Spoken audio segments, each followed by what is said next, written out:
Bonus డబ్బులు తిన్న వ్యక్తులను అక్రమార్కుల పైన వెంటనే అక్రమాలకు పాల్పడ్డ రైస్ మిల్ యజమానులపై బోనస్ డబ్బుల మీద అక్రమాలకు పాల్పడ్డ రైస్ మిల్ యజమానులపై బహిరంగతం వెంటనే, రైతుల పేరు మీద డ్రగ్స్ నింపిన బహిరంగతం వెంటనే. సొసైటీ పెద్ద పేరు చెప్పుకున్న విఠల్ శెట్టి గారు గాని ఇతర రైస్ మిల్లర్లు గాని మీరు గొప్పలు చెప్పడం కాదు, అవినీతిలో మీరు భాగస్వాములు అని చెప్పేసి ఈ సందర్భంగా తెలియజేస్తా ఉన్నాం. అదే కాకుండా సిపిఐ పార్టీ రైతులు మేము డిమాండ్ చేస్తా ఉన్నాం. ఏమని డిమాండ్ చేస్తా ఉన్నాం?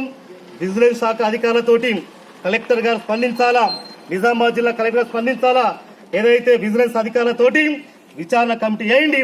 ఒక్క రోజులో 24 గంటలు అవినీతి మొత్తం మేము చెప్తున్నాం. ఆల్రెడీ 618 మంది రైతులు అంటే ఒక్కొక్క రైతు రెండు శివార్లలో 2 శాతం 3 చోట్ల ఖాతాలు చేసిన పరిస్థితి ఉంది. 618 మందిలో దాదాపుగా నిజమైన రైతులు, కౌలు చేసేవాళ్ళు, పట్టాదారులు ఒక 600 మంది, 3-4 మంది కరెక్ట్ గా ఉన్నారు.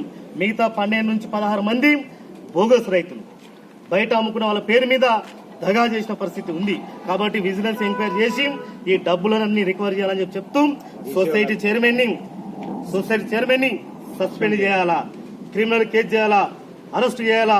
వీరితో పాటు మిగతా వాళ్ళు ఎవరైతే పాల్పడ్డారో అక్రమాలకు వీరిపైన క్రిమినల్ కేసు నమోదు చేయాలా, అరెస్ట్ చేయాలా, డబ్బులు రికవర్ చేయాలని చెప్పేసి ఈ సందర్భంగా తెలియజేస్తూ, అదే కాకుండా దీంట్లో ఏదైతే సొసైటీ చైర్మన్ గాని, సొసైటీ కార్యదర్శి గాని, రైస్ మిల్లు ఇండస్ట్రీ సంబంధించిన యజమానులు గాని, దాంతో పాటు ఆ రోజు కొనుగోలు కేంద్రంగా ఇన్ఛార్జ్ ఉన్న వ్యక్తులు, అయితే ట్యాబ్ ఎంట్రీ ఆపరేటర్లు, వీళ్ళందరి పైన సిబ్బంది పైన విచారణ చేయాలని చెప్పేస్తే పూర్తి స్థాయిలో బయటకు వస్తుందని చెప్పేసి ఈ సందర్భంగా తెలియజేస్తూ, దీనిపైన పూర్తి విచారణ చేయకపోతే రానున్న కాలంలో మరింత ఉద్యమాన్ని ఉధృతం చేస్తామని చెప్పేసి ఈ సందర్భంగా తెలియజేస్తా ఉన్నాం, హెచ్చరిస్తా ఉన్నాం. మన కోటగిరి గ్రామాలతో పాటు శివార్ గ్రామాల్లో ఉన్నటువంటి రైస్ మిల్లు ఇండస్ట్రీ యజమానులు ఎవరైతే ఉన్నారో ఈ అక్రమాలన్నీ అక్కడి నుంచే జరిగినాయి. ఏదైతే ట్రక్ షీట్ తోటి జరిగిన పరిస్థితి ఉంది. ఈ బియ్యం కూడా వాస్తవాలు ఏం చేస్తున్నారు, సీఎంఆర్ కింద ఉపయోగించుకున్న పరిస్థితి ఉంది. అక్రమార్కులు తీసుకున్నటువంటి డబ్బులు ఎగ్గొట్టేసిన్లు, బోనస్ పైసలు రైతులు ఎగ్గొట్టేసిన్లు, 300 రూపాయలు రైస్ మిల్లర్ ఎగ్గొట్టేసిన్లు.